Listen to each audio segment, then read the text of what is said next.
Okay, so we're going to do a SmartPuck distal injection. So we have our check socket that's been fabricated over the SmartPuck molding dummy. And we removed that, extracted the socket off the model, and then we installed the distal injection tool, which is a two-part tool. It's got a blue piece that has 5 channels inside the top part of the tool. And then it's got a bottom piece, a distal portion, that bolts on the outside of the socket. So we have 2 screws that are holding this piece to the interior piece. And we're going to squirt silicone in through the elbow port of the injection tool. And it's going to fill the gap when we put our socket on our patient. It's going to fill the gap between the patient's residual limb and the top of where the puck will sit in the socket. So our first step in this process is to test fit our socket. So we just want to slide the socket on and just make sure we have the appropriate tension that we would normally want on our socket. So I think our fit on this one's pretty good. If we were loose or thought we were really crashing down into the bottom of the socket, we might add a sock. And then we can do the process over the sock. Is that feeling okay back there? We could fan that more. And then bend your knee. Yeah, it'll be okay. Could cut that a little bit more or fan it. Okay. But, I mean, that's cool. Okay. All right. Okay. So the first step is what we'll do is we'll put some saran wrap on our patient. So we're just going to protect the liner. So that's the reason for this. And the top portion doesn't really matter, but the bottom obviously does. We just want to make sure that liner is completely covered because the silicone will bond to the liner. And then we take a vacuum nylon over that. And this is going to act as an air wick to allow the air bubbles in the bottom of the socket to creep right out the top of the socket. So we'll take our vacuum nylon. I try to take the seam and run the seam anterior to posterior. So on our seam, the seam goes anterior posterior, and we're going to put a reference mark. So this nylon is going to get embedded in our silicone distal pad. So we just want to have a reference line that will be permanently in the pad, just so the patient would know if the pad came out of the socket, which way to orient it. So we'll put an anterior mark, and that's where that will sit in the socket.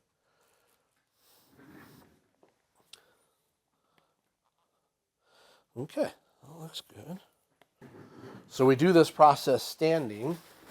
We want to have our patient pretty much 50-50 weight with the hips level. So just that we're going to get a nicely contoured distal pad.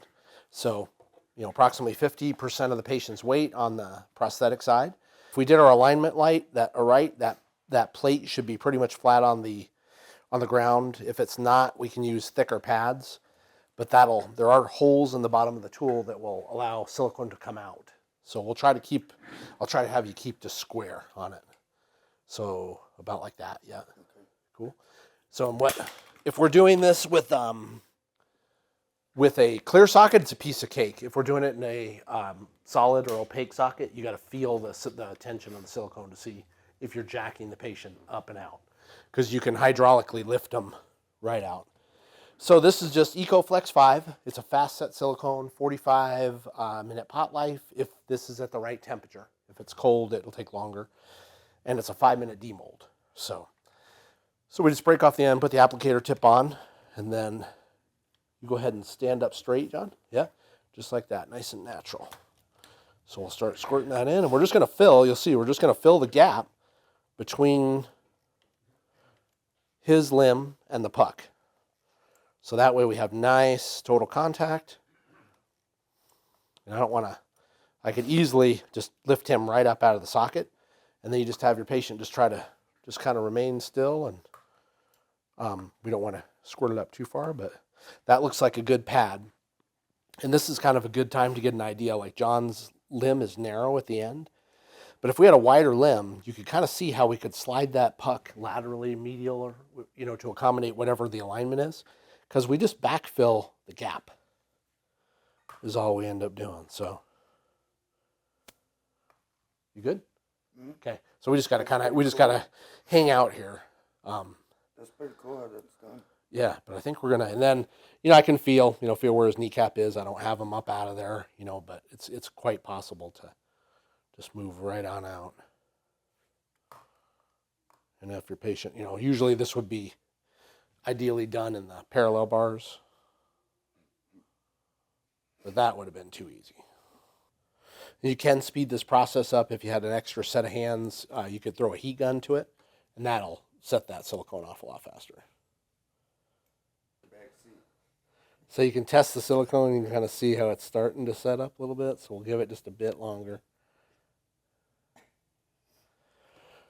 So it's kind of cool too if you have a, like a 4-hole or a grace plate, and you're doing a suction socket, you can still put the outside adapter on it and have a grace plate in the bottom with a little bit of a gap for the patient's limb and use that to inject a custom distal pad up through the bottom of the socket.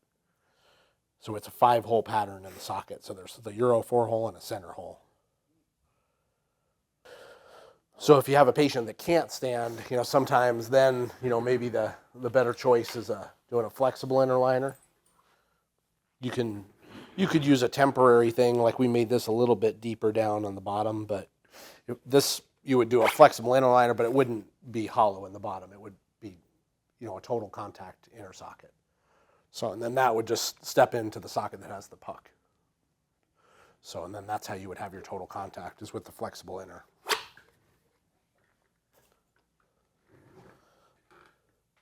Okay, brother, you can go ahead and sit down.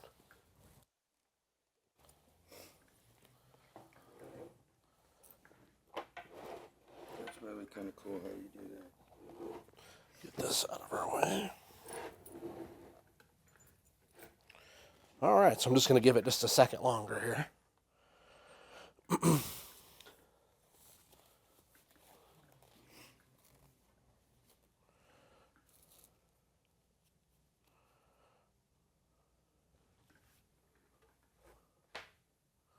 And we're pretty much done, so I think it's safe to pull it off. So you just end up with a perfect total contact pad.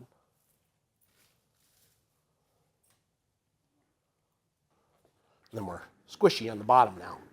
So now we'll just take the tool out, put the puck in, and we're pretty much ready to go.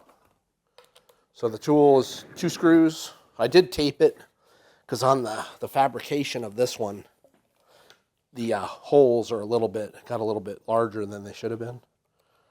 But you just put a little bit of tape around that, and that solves that issue, so we don't have to worry about silicone oozing out all over the place. We kind of save our screws. And so the silicone is really stretchy, so it kind of self-cleans the tool. So we'll pull our distal pad out. The other way we can do it is when we pop our tool out, we do it the same way we do a SmartPuck. So we screw long screws in there. In the bottom, the distal tool only has it's only got 2 threaded holes. These 2 holes are not threaded. So we'll put this in. And then we put the socket on the ground and then just push. And that unseats the tool. And that's the same with the SmartPuck. If you're going to remove the product, you would just use long screws and push it right out.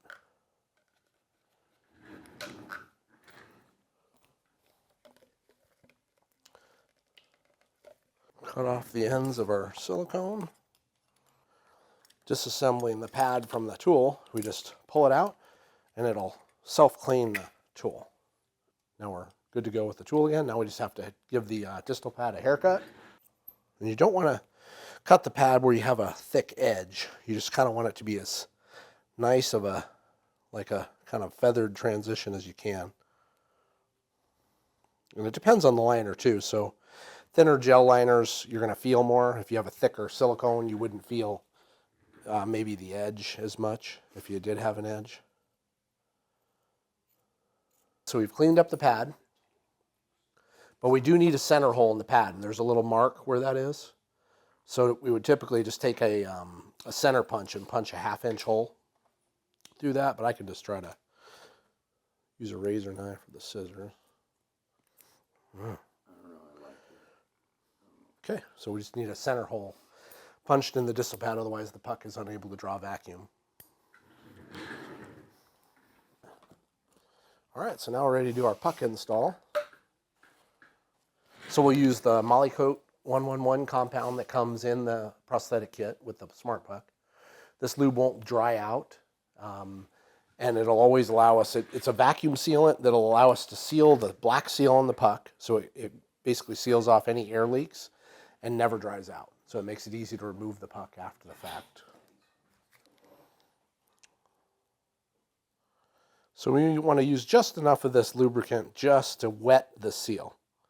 You don't want to put a ton of it on just because if there's excess left in the socket, it'll get pulled into the intake of the puck. And we absolutely do not want to get any of the lubricant on the intake filter, which is the red one.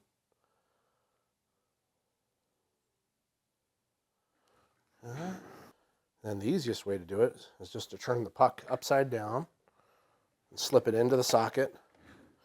There's a charge port and a hall switch. So usually we try to have the hall switch on the medial side where the patient can easily access it. And this socket doesn't have it, but we would have us obviously have a hole in the socket for the charge port, but we don't need that. So we use this to line up. You can use a wrench just to line it up.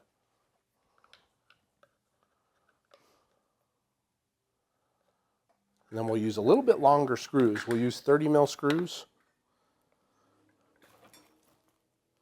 You can see I'm able to push the puck down, but not quite all the way. Well, you know what? Actually, with this one, I might be able to. But we would normally typically use 30 mil screws, install the screws into the bottom of the puck, and use the screws to suck the puck down in the to get it seated into the socket or started.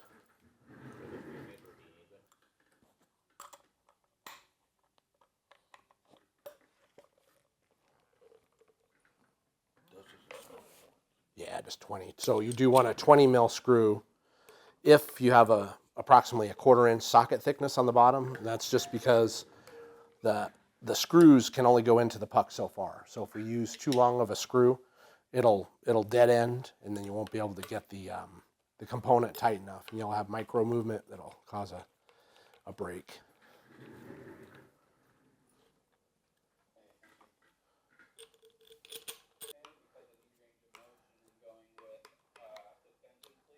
Yeah.